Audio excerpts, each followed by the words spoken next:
Hi everyone, this is Gary Weiserman, Chief Academics Officer at the Scheck Hillel Community School.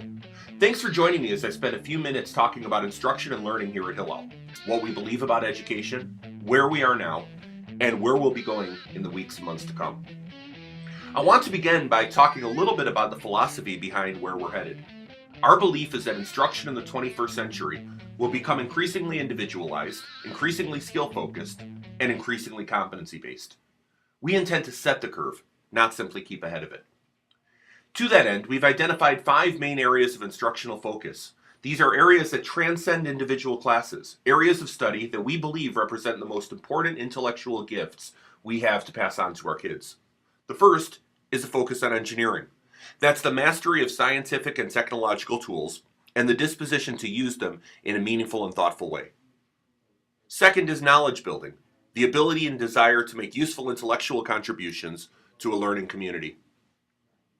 Third is artistic expression and appreciation. We want our kids to not only appreciate artistic expression, but we want them also to have the ability to participate meaningfully in the creation of beautiful things.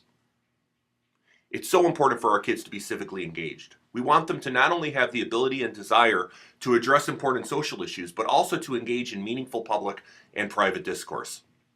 And last, but certainly not least, it's important for kids to leave our charge with the tools and the sense of self necessary to engage in a lifetime of physical, personal, and especially spiritual growth. With those 5 areas of focus in mind, we've identified a specific set of literacies and competencies, ones that futurists, economists, and educators generally believe will be essential for young people to be competitive in the 21st century. When many of us were growing up, the set of essential literacies was actually fairly short. Students needed to know how to read and how to write and how to do arithmetic. And if they could do these things at a baseline level, they had the tools to grow and to compete. Nowadays, however, the list has expanded considerably. It begins, as always, with language literacy.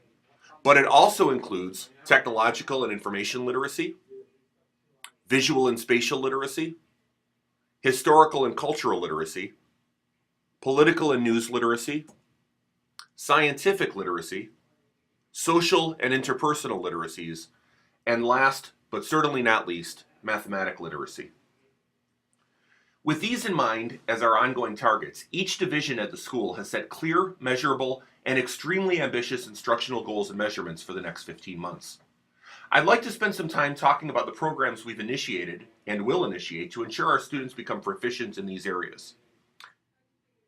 And in part 2 of this video, we'll be taking a look at some of those programs.